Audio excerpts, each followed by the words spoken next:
The Galactic Council chamber fell silent as Admiral Kellis entered. The tall, blue-skinned alien woman moved with grace despite her obvious distress. Her 6 fingers trembled as she activated the holographic display. Across the chamber sat the 7 most powerful women in the Zarnaxian Empire. Their scales glittered under the artificial light as they leaned forward with interest. "Honored Council, I bring disturbing news," Kellis said. Her voice was steady despite her fear. "Our border sensors detected an unknown vessel entering Sector 8. High Counselor Vreen narrowed her 4 eyes. Another primitive species trying to make contact. "No, High Counselor." Kellis hesitated. "This vessel, it moves unlike anything we have seen." The display showed a sleek black ship sliding through space with impossible speed. Its hull absorbed scanner beams without reflection. The design was elegant, yet threatening. "We intercepted communications," Kellis continued. "They call themselves humans. Their vessel is named Northern Star." Science Minister Tala approached the hologram. Her long neck extended in curiosity. "Impossible. Our intelligence indicated humans were centuries from achieving interstellar travel." On the Northern Star, Captain Lily, Morgan stood on the bridge. Her dark skin contrasted with the white uniform of the United Earth Fleet. Behind her, engineer Kate Boyd worked at her station with calm efficiency. "Captain, they are scanning us again." Communications Officer Diane Wells reported. "Should we respond?" Lily shook her head. "Not yet, let them wonder." The Northern Star represented humanity's greatest achievement, a vessel powered by gravity manipulation technology allowing it to move through space in ways that defied conventional physics to the Zarnaxian Empire. It appeared as magic back in the council chamber. Alarm spread among the alien leaders. "How can such a small species create such technology?" demanded War Minister Jen. Her razor claws tapped against the metal table. "Our reports classified Earth as a Level 2 civilization. They should be struggling with basic space travel." Science Minister Tala studied the data scrolling before her. "These readings cannot be correct. The humans have developed artificial gravity manipulation. Their ship creates localized space distortions. This is technology we theorized but never achieved." High Counselor Vreen stood abruptly. "Is this vessel a threat?" Admiral Kalis hesitated. "We sent a diplomatic cruiser to make contact. Our most advanced ship. They reported the human vessel moved so quickly it appeared to teleport. The humans sent a message saying they come in peace, but..." "But what?" Vreen demanded. "But they demonstrated capabilities that suggest they could have destroyed our cruiser at any moment." The council chamber erupted in panicked discussion. On the Northern Star, Lily received permission from Earth Command to initiate first contact. "Captain, they are hailing us," Diane reported, on screen. Lily ordered. The alien face that appeared was beautiful in its strangeness. Admiral Jarrus of the Zarnaxian Empire stared at the human captain with a mixture of fear and wonder. "Greetings from Earth," Lily said with a calm smile. "We come seeking peaceful exchange of knowledge and culture." The alien admiral seemed startled.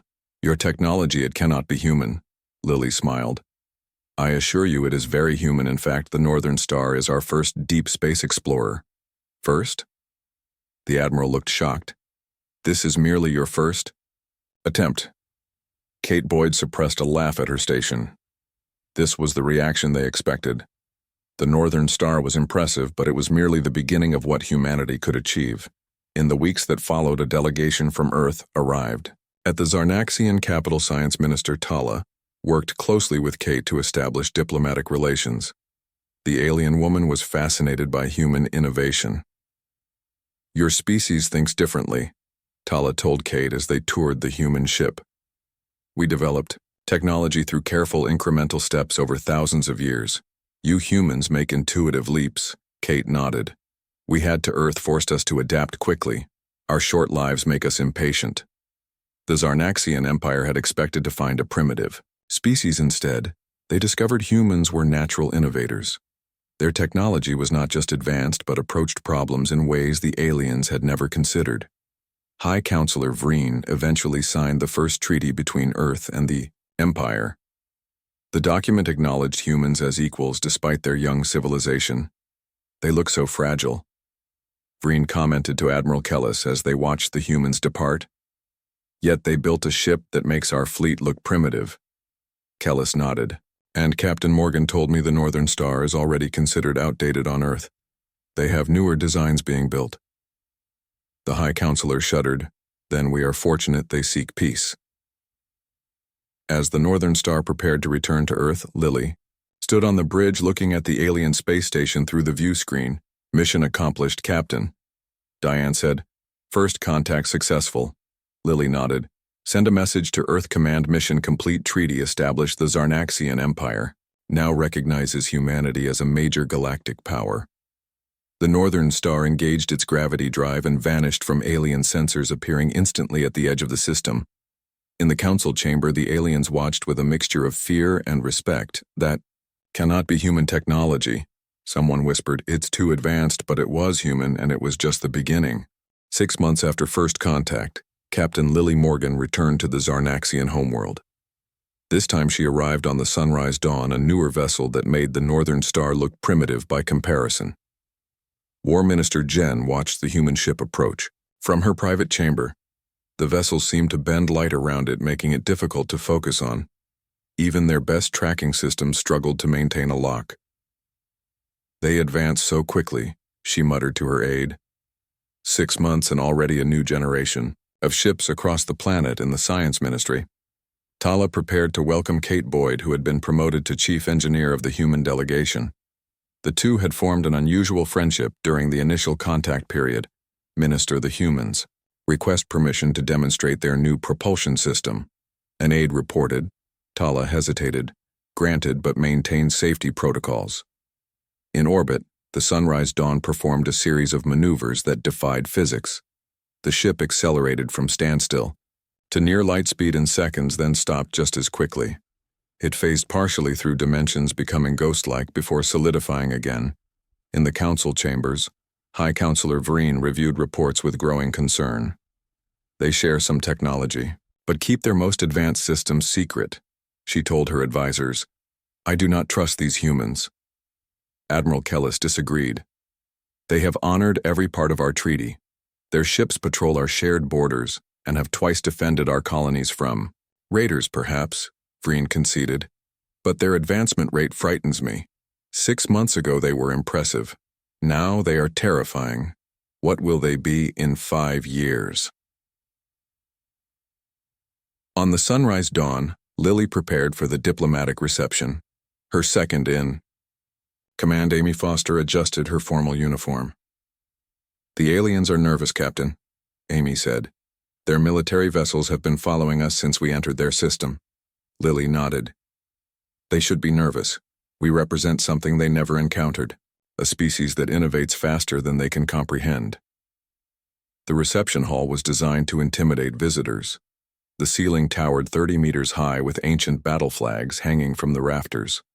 The Zarnaxian officials wore ceremonial armor that enhanced their already impressive height. Lily and her crew looked tiny in comparison, yet they moved with confidence that unsettled their hosts. High Counselor Vreen greeted Lily with formal politeness. Captain Morgan Earth continues to surprise us. Your new vessel is quite remarkable. Thank you, Counselor, Lily replied. The Sunrise Dawn represents our continued commitment to peaceful exploration. War Minister Jen joined them. Her eyes narrowed. Peaceful yet armed with weapons. Our sensors cannot even classify. Lily smiled diplomatically. Defensive systems only, Minister. We navigate dangerous regions of space. Later that evening, Kate demonstrated human entertainment technology for Minister Tala and her scientists. A portable, holographic system created realistic environments that the aliens could interact with. Remarkable, Tala said, as she touched a holographic waterfall and felt the sensation of water.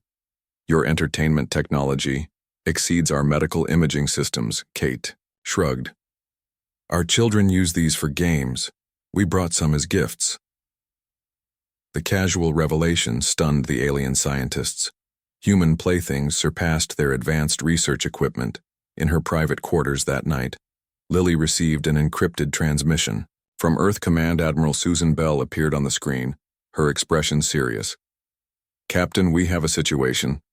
The Krell Empire has detected our presence in Zarnaxian space. They are mobilizing their fleet." Lily frowned. The Zarnaxians mentioned. "The Krell is hostile but distant neighbors." "Not distant enough," Susan replied. "Intelligence suggests they plan to attack both human and Zarnaxian interests. Their leadership believes eliminating us now prevents future threats." "The Zarnaxians are not prepared for Krell weapons technology," Lily said, "precisely which is why Earth Command has authorized Protocol 7. Lily raised an eyebrow. Full technological disclosure. "Yes, defense systems only, for now." The next morning, Lily requested an emergency meeting with the High Council. When all members assembled, she activated a secure data cube. "Honored Council, I bring information that concerns our mutual security. The Krell Empire has detected Earth ships in your space. They see our alliance as a threat." War Minister Jen leaned forward. "The Krell are primitive warriors. Their ships are no match for our defenses." Lily displayed tactical data showing Krell fleet movements. "Our intelligence suggests otherwise. The Krell have developed quantum disruption weapons. Your shields cannot stop them." The council chamber grew silent. "How do you know this?" Science Minister Tala asked. "Because we developed countermeasures after detecting their test detonations last year."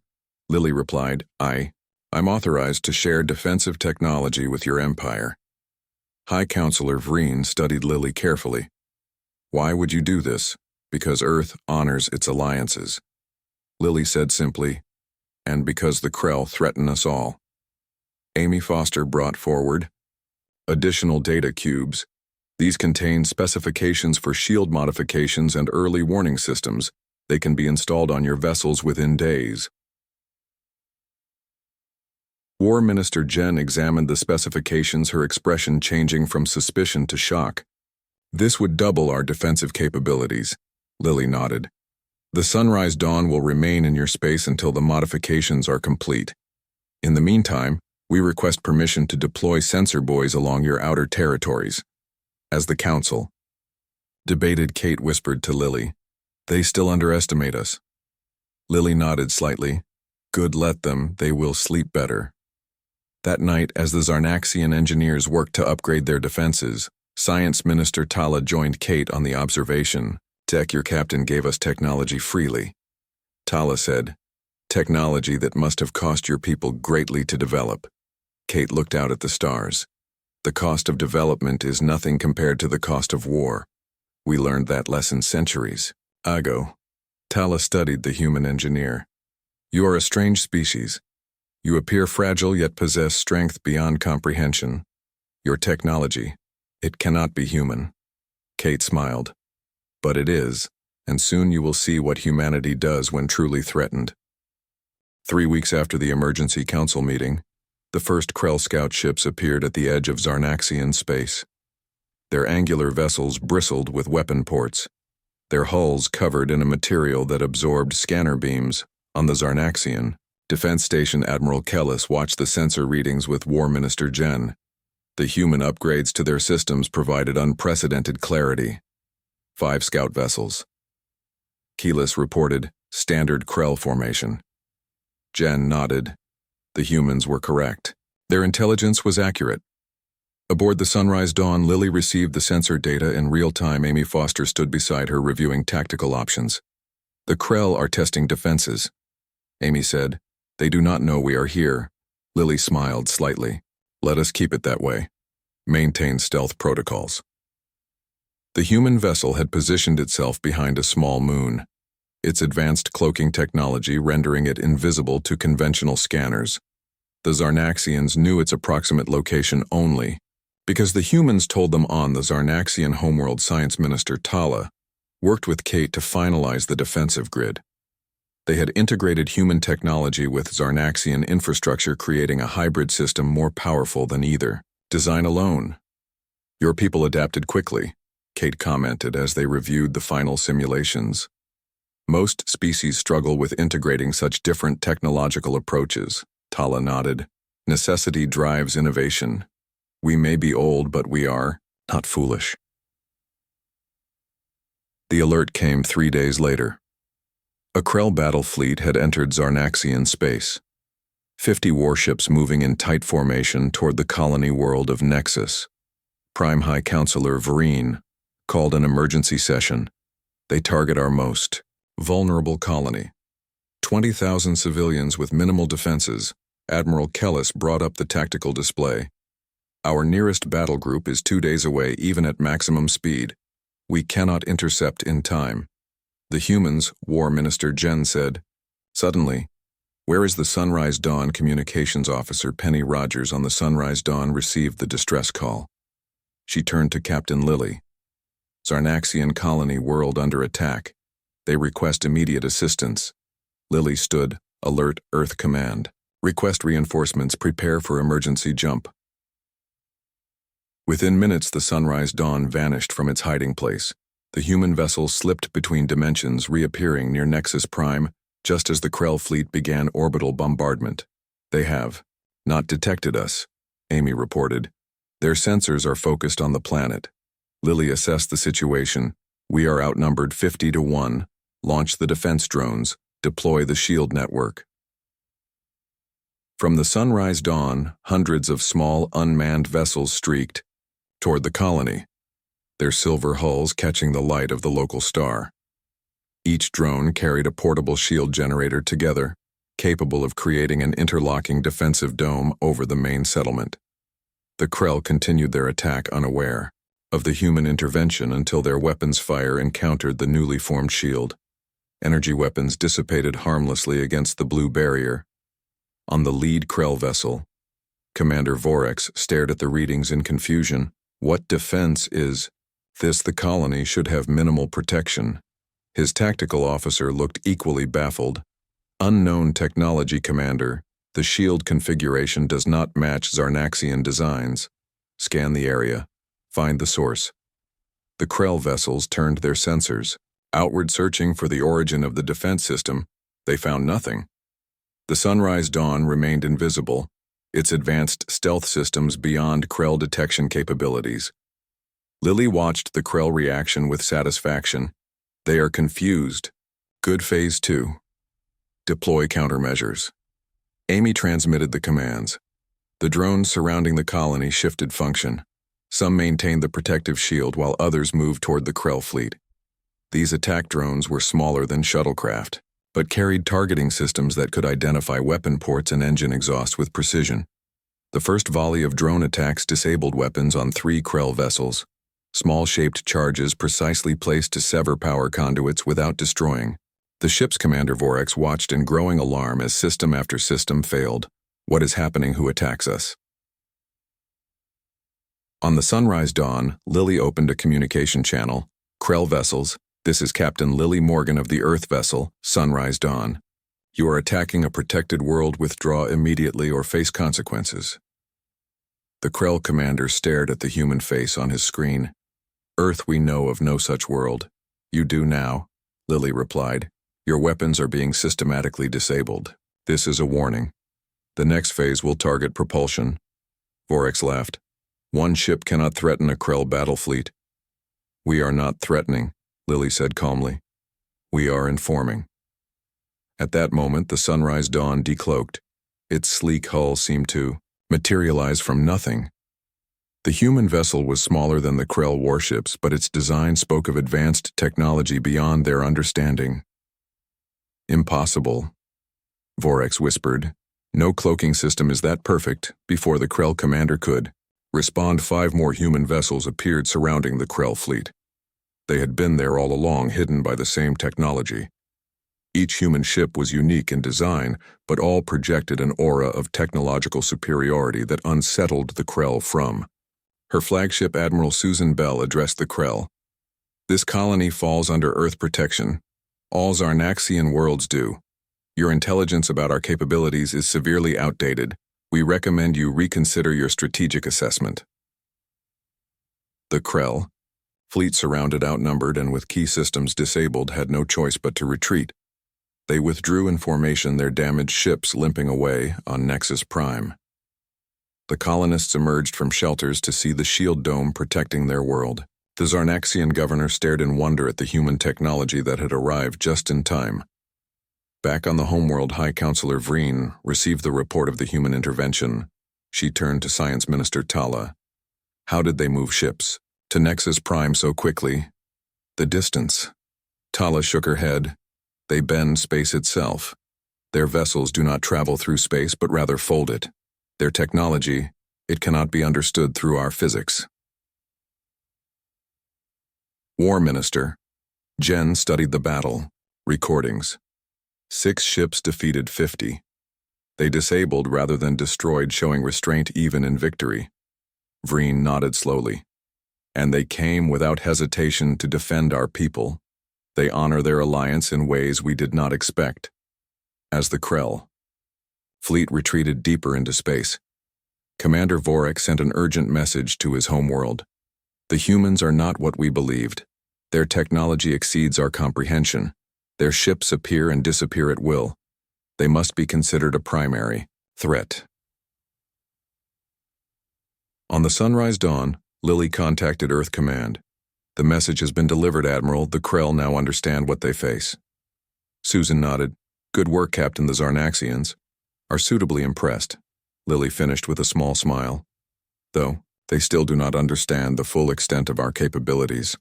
Let us hope they never need to. Susan replied. Return to the Zarnaxian homeworld. Diplomatic relations have entered a new phase. The Grand Hall of the Zarnaxian High Council had never hosted an event like this. Representatives from 12 alien species gathered to witness the signing of the Galactic Defense Accord. At the center stood 2 groups, the Zarnaxian High Council and the human delegation. High Counselor Vreen addressed the assembly. For 10,000 years, the Zarnaxian Empire stood as the most advanced civilization in known space. We explored, mapped, and settled hundreds of worlds. Our technology was unmatched, until we met humans. Murmurs spread through the alien representatives. Many had traveled for weeks to attend this historic gathering. All had heard rumors of human capabilities. Few believed them. 6 months ago, we dismissed humans as a curiosity. Vreen continued, Today we stand as allies united against aggression. Today we acknowledge them as equals, perhaps even our superiors in some matters. The alien delegations shifted uncomfortably. Such admission from the proud Zarnaxian Empire was unprecedented. Captain Lily Morgan stepped forward. Her white uniform gleamed under the ceremonial lights. Behind her stood Admiral Susan Bell and Chief Engineer Kate Boyd, representing Earth Command. The people of Earth extend friendship to all peaceful species. Lily began. We evolved on a harsh world that forced us to adapt quickly. Our technology reflects our urgent need to overcome natural limitations. Science Minister Tala joined Lily at the center of the hall. What the humans achieved in centuries took us millennia. Their minds work differently. They see connections we miss. Their technology appears magical because it follows principles we never explored. On the viewing screens above the hall, images displayed human achievements: the Northern Star, the Sunrise Dawn, the defense of Nexus Prime, the shield technology that now protected a dozen Zarnaxian worlds. The Krell attacked believing they faced a weak empire and a single human vessel. War Minister Jen said, they retreated when confronted with 6 human ships. Ships that appeared from nowhere disabled their weapons and could have destroyed their entire fleet. The representatives from the Novan Collective leaned forward with interest, their crystalline bodies catching the light. These humans, how do they bend space? Kate Boyd smiled politely. We do not bend space. We simply understand its true nature. Space and time are flexible concepts, not rigid structures. The explanation satisfied no one, but Kate offered nothing. More human technology remained human. Some secrets were not for sharing. Admiral Susan Bell presented the formal treaty. The Galactic Defense Accord establishes protocols for mutual protection, joint response to aggression, and technological exchange. Where appropriate, Earth offers defensive technology to all signatories. Defensive only? Asked the representative from the Mithran hierarchy, her feathered crest rising with suspicion. Yes, Susan confirmed. Earth does not share weapons technology. Our philosophy emphasizes protection over aggression. The signing ceremony proceeded with elaborate ritual, each species adding their mark to the document in their own way. The Zarnaxians used blood. The crystal Novans embedded frequency patterns. The humans simply used ink. Afterwards, at the diplomatic reception, Lily found herself approached by the Mithran representative. "Your restraint puzzles me, Captain," the alien said, her translator converting the musical tones to standard speech. "You possess technology that could dominate, yet you seek alliance, not conquest." Lily sipped her drink. Earth has a long history of warfare. We learned that victory through destruction brings only temporary power. True strength comes from cooperation. Convenient philosophy for a species that could destroy us all. Lily smiled. Perhaps, but it is sincere. Across the room, Kate explained basic gravity manipulation principles to fascinated scientists from 3 different worlds. She simplified concepts that had revolutionized human physics centuries ago. The aliens recorded every word. "Your power sources," asked a Novan scientist. "How do you generate enough energy for dimensional phasing?" "That information is not included in the technology exchange," Kate replied politely. "But the shield generators we provide are self-powering." In a private chamber adjacent to the reception, High Counselor Vreen met with Admiral Susan Bell. The 2 leaders spoke candidly away from the diplomatic niceties. "The Krell have withdrawn to their territory, but they will return," Vreen said. "They rebuild their forces." Susan nodded. "Our intelligence suggests they seek alliance with the Xanthi Dominion. Their combined fleet would be substantial. Can Earth defend against such numbers?" Susan considered her answer carefully.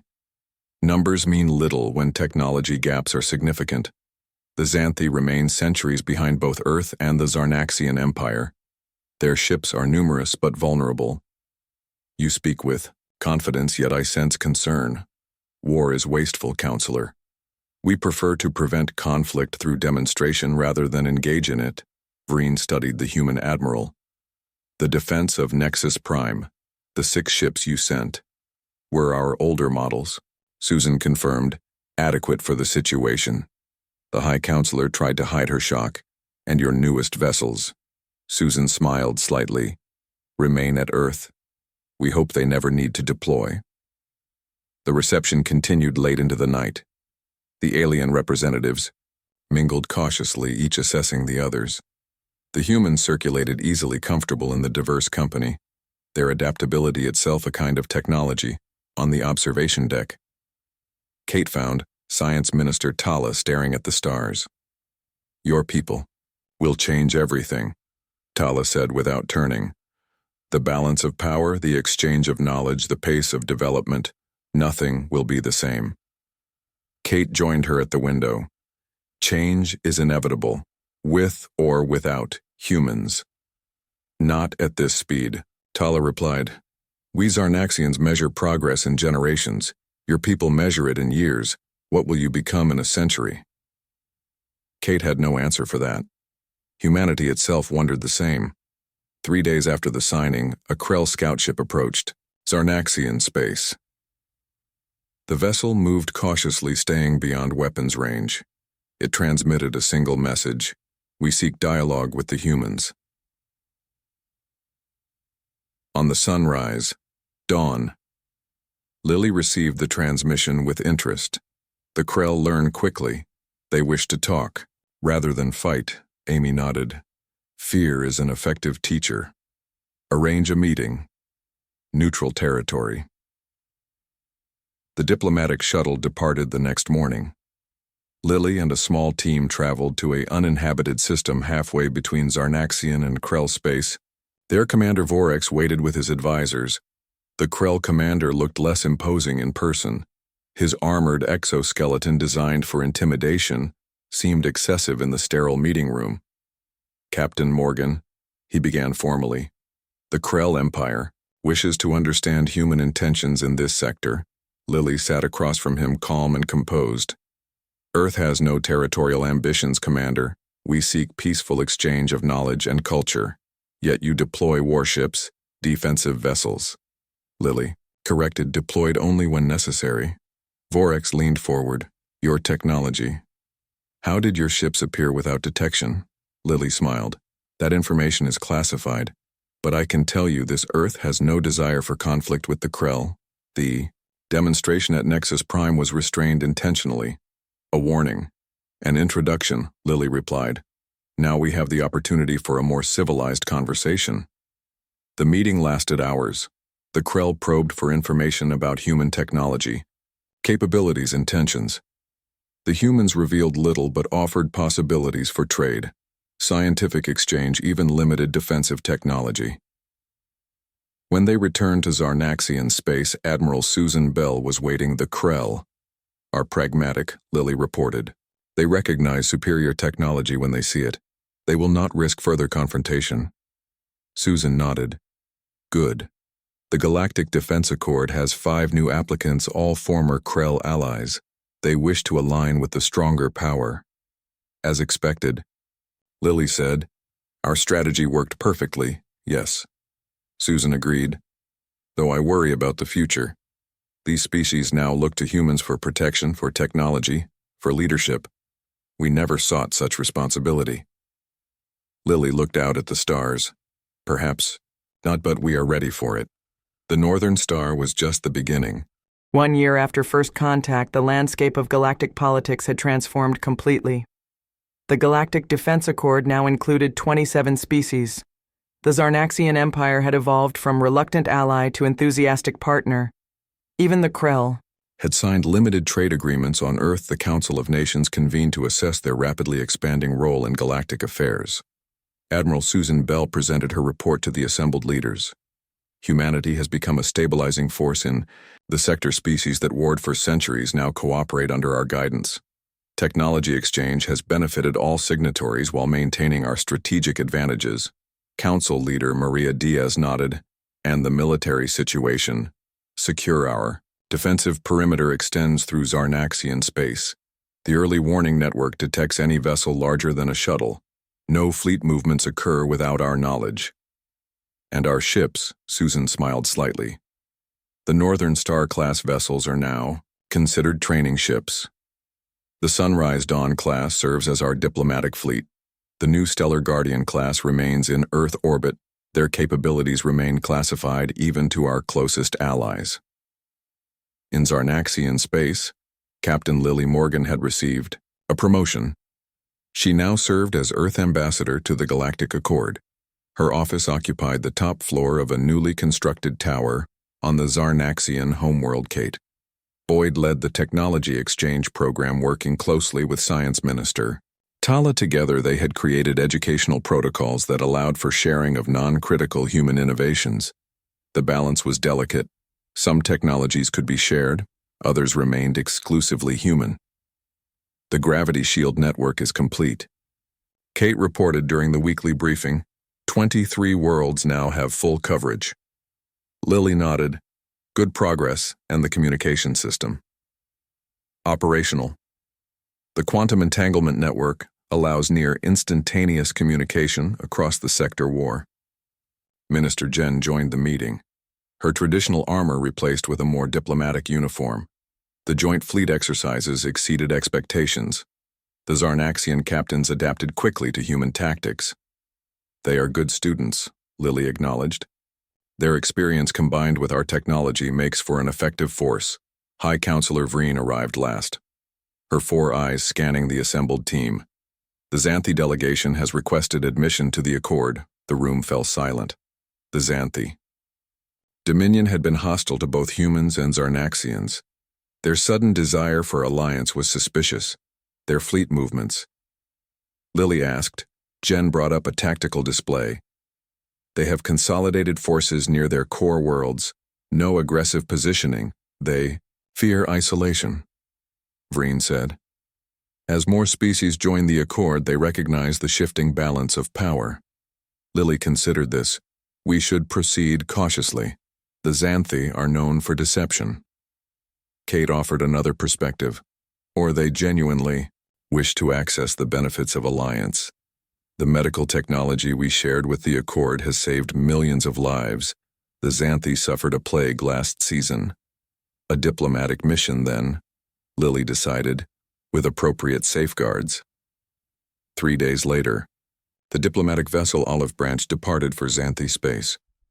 The ship was officially unarmed, yet its defensive systems could withstand sustained attack from an entire fleet. Ambassador Carrie Wright led the mission with a mixed human and Zarnaxian crew in the void between star systems. Another type of human vessel operated secretly. The Eclipse moved unseen through space, its advanced sensors monitoring communications, fleet movements, and energy signatures. It was one of dozens such vessels mapping the wider galaxy beyond known. Space Commander Olivia Reese studied the long-range scans. Another civilization detected grid coordinates 279 by 453 energy signatures suggest advanced technology. Her second-in-command, Samantha Miller, analyzed the data consistent with antimatter utilization, comparable to human technology from 3 centuries ago. Add them to the database. Continue observation protocol. The Eclipse had discovered 17 previously unknown spacefaring species in the past. Yet none had detected the human vessel. This silent exploration expanded human knowledge without revealing human presence. Back on the Zarnaxian homeworld, Lily met with the full High Council to discuss the evolution of their alliance. Earth continues. To surprise us, Ambassador, High Counselor Vreen began. The medical technology you shared last month has applications we never anticipated. Lily nodded. Human medicine took unique paths. Our biology required different approaches. Science Minister Tala added, the neural regeneration technique alone has revolutionized our treatment of brain injuries. We had always considered such damage permanent. Humans faced many neural challenges in our development. Lily explained. Necessity drove innovation. War. Minister Jen changed the subject. The detection grid recorded an anomaly yesterday. An energy signature unlike anything in our database. It appeared for 3 seconds, then vanished. Lily kept her expression neutral. Location, deep space. Sector 547, far beyond established territories. I will consult with Earth Command. Lily promised, knowing exactly what the anomaly was. A new class of human vessel undergoing field testing. The Phantom used principles that even the Zarnaxians could not comprehend. Its existence remained classified that evening as Lily prepared her report for Earth Command. Kate joined her on the embassy balcony. The alien sunset painted the sky in colors no Earth world could match. They suspect nothing, Kate said quietly. About our true capabilities, Lily shook her head. Tala is brilliant, she suspects but cannot prove what troubles you. Kate looked out at the alien city. We came seeking peaceful exchange yet established military dominance. We offer defensive technology. While deploying vessels that could destroy worlds, we speak of equality, while maintaining overwhelming superiority. Balance is difficult, Lily acknowledged, but necessary. Earth history taught us hard lessons. Species with vastly different technology levels rarely maintain peaceful relations without clear boundaries. And if they discover the truth about the Phantom, about the Eclipse class, about what we can really do, Lily considered this. Then we hope our actions have demonstrated our true intentions. Peace, prosperity, stability. These are not merely diplomatic phrases, they are human commitments. In deep space aboard the Eclipse commander, Olivia continued her mission. The vessel slipped between dimensions, exploring regions no other species could reach. The data they gathered would shape human policy for decades.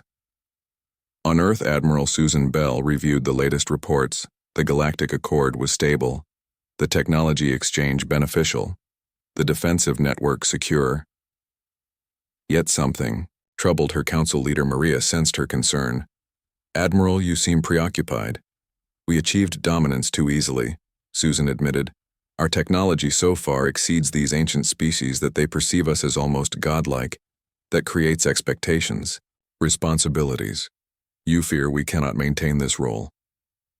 I fear what happens when they realize the full truth, that the Northern Star, our first deep space vessel, the technology that so impressed them, it was already centuries old by human standards. That what we share is what we consider obsolete. Maria nodded thoughtfully. We must move carefully, then balance revelation with restraint, and prepare for the inevitable. Susan added, the day will come when they ask why we hide our true capabilities. The Zarnaxian homeworld as night fell. Lily looked up at the stars. Her thoughts similar to Susan's, a delicate balance maintained through careful diplomacy. The truth was simple.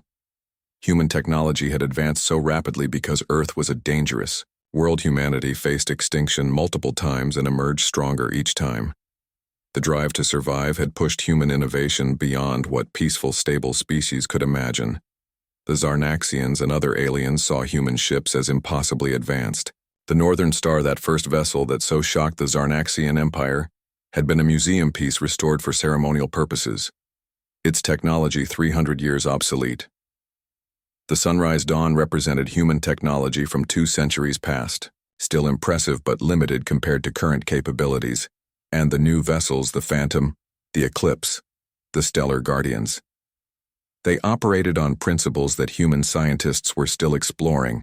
That cannot be human technology, it's too advanced. The phrase echoed in Lily's mind, but it was human, and that was just the beginning.